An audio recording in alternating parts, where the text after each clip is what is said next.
Hello and welcome. I'm Brick. This is Brick House Garage. Today we're going to talk about electrical power. When it comes to power, there's four main power distributions. You have your 120, 240, single phase, 3-wire. That's for residential use. You have your 120, 240, 3-phase, 4-wire, Delta high leg. That's more of like commercial applications.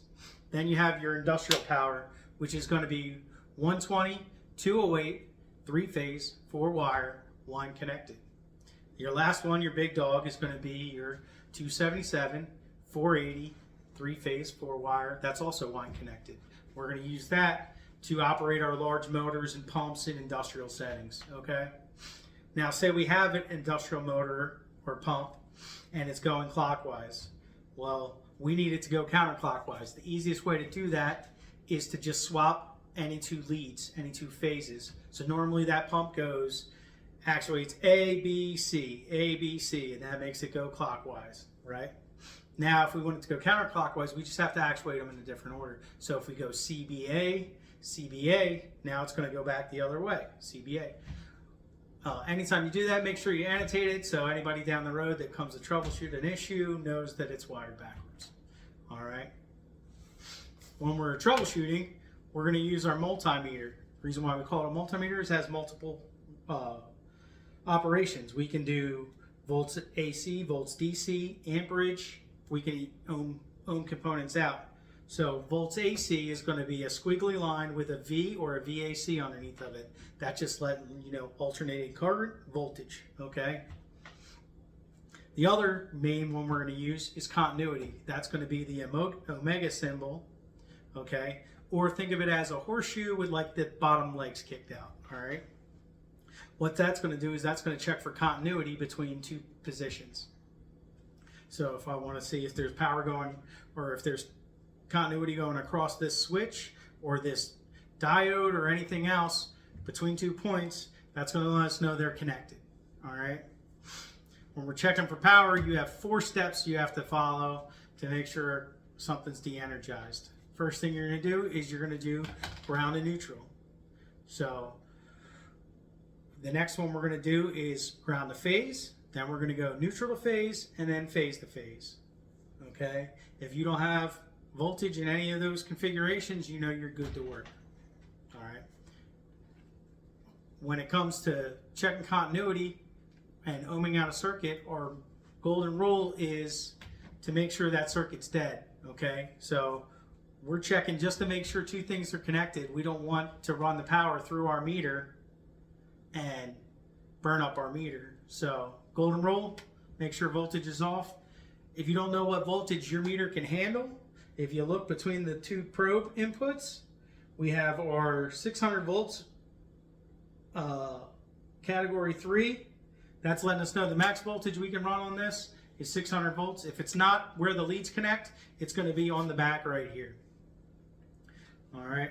When we're ohming things out, we have to be cognizant of what kind of contacts are in the circuit between our 2 points. So do we have a normally open contact where the bridge is normally up and we don't get to, we can't get across it? Or is it a normally closed contact where we can check continuity across it? So normally open, just like I said, it's a bridge that's up, so there's no connectivity, there's no continuity. So that would come up as an overload on or over limit on your meter, or you have a normally closed contact where we can check the 2 points and that will give you the resistance between those 2 points. All right, so when we're troubleshooting, we're going to learn about a simple circuit.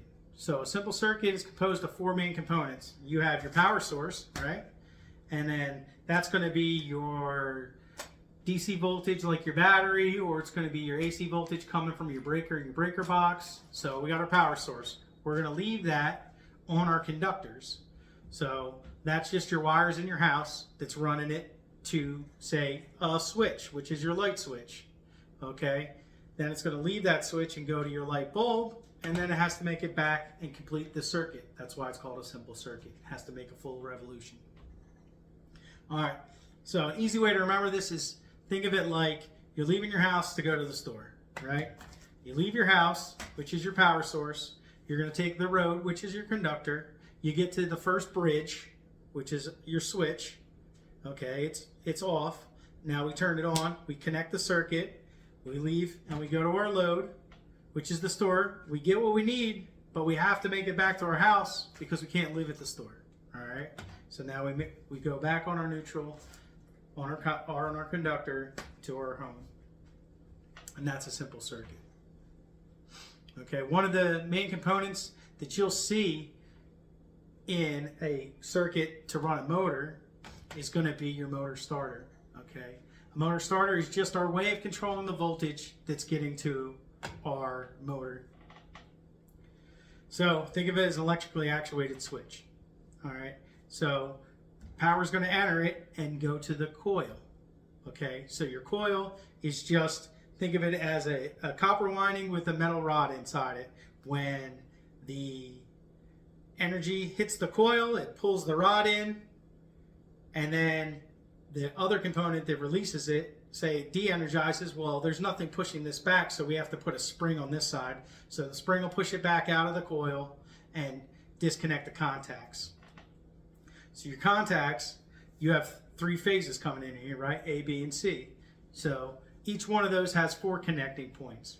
So you have your line in, okay, which is your top one. When your coil closes, you got your line in on the coil side. It goes across to the load side, and then it's going to hit the load contact on the bottom of your contactor. So each phase has 4, and we have 3 phases. That gives us 12 total contacts inside our contactor. All right. When we energize it, we're going to use a manual push button, right? So when we push that button, it's going to energize that coil. It's going to close. It's going to connect our contacts and send our power down. Okay, we don't want to have to hold that button in, right, to keep that coil energized. So what we use is a hold circuit. We'll have the power go around and hold that coil closed. Okay, now when that hold circuit is de-energized, say we lose power, we hit our stop button, it's going to let go, our spring's going to push it out, and it's going to separate those contacts. All right, so our hold circuit is literally just there to hold it closed. All right, we also have auxiliary contacts, and those are just extra contacts that are mechanically connected to this so that when I'm closed, I actuate these contacts. They could be normally closed or normally open.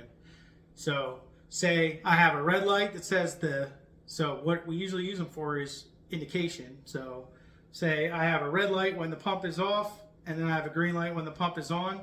I would have a normally closed contact hooked up to my red light. And then I would have a normally open hooked up to my green light. So when this is de-energized, it goes through the normally closed contact and goes right to my red light. When this is energized and closed, now it takes that open contact and closes it. Now I have a closed contact to go to my green light. It's as simple as that. They're just extra contacts we use for something down the line so that it's actuated at the same time as our coil. All right. So we got our coil, we got our contacts, we got our hold circuit, we have our auxiliary circuits, contacts, and we have our spring. That's the 5 main parts of your motor starter. One component that's usually connected to the motor starter is going to be your overloads. So it's not part of the contactor, it's just another component. And what that does is it checks for it checks for overloads, checks for overcurrent. It's seeing, hey, is one part of this drawing more than the other? Is there too much heat in the system? Is there too much power coming through? Pulling too many amps. So say you have one of your legs is dying on your motor, right? One of your coil or your bearings are going bad, and now it's harder and harder to turn it. Or say your motor gets stuck, right? Now it's going to keep pulling more and more power, trying to, hey, just keep going, push it, trying to push that motor. And that creates a lot of heat when that much amperage is coming through something. So what your overloads are is just your smart part of your contactor, right? So literally it detects, hey man, we're trying way too hard, let's just stop. Okay, so that's what it does. It takes the neutral away, stops your motor, releases that hold circuit, and lets your contactor go. All right. So it's not part of the contactor, but it's a component we use to control it in the event of an overamperage or an overdraw. All right. I hope you learned something today. I want to thank you for your time. You have a great day. I'm Brick.